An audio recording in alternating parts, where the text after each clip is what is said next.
তো এরকম কোনোটাই মাধ্যমেই আপনার কিন্তু দোয়া কুনুতের যে হক এটা আদায় হচ্ছে না। এবং বেতের নামাজ এটা কিন্তু ওয়াজিব একটি নামাজ, এই নামাজকে আপনি ইচ্ছা করে ছেড়ে দিতে পারবেন না এবং ওয়াজিব সবসময় চাইলে আপনি তরক করতে পারবেন না। এই জন্য বেতর নামাজ গুরুত্বপূর্ণ।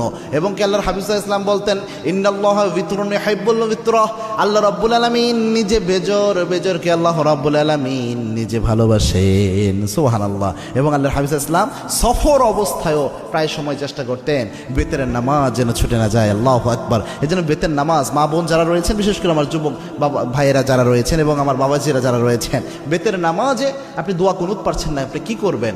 প্রথম যদি আপনি দোয়া কুনুত না পারেন তাহলে আপনি যে দোয়াটা পড়বেন, রব্বানা আতিনা ফিদ দুনিয়া হাসানাহ ওয়া ফিল আখিরাতি হাসানাহ ওয়া কিনা আযাবান নার, এই যে আয়াতের একটা অংশ, একটা দোয়া আল্লাহ রাব্বুল আলামিন দিয়েছেন, এই দোয়াটা আপনি প্রথম পড়ার চেষ্টা করবেন। বেতের যে সময়টা এই দোয়া পড়বেন, রব্বানা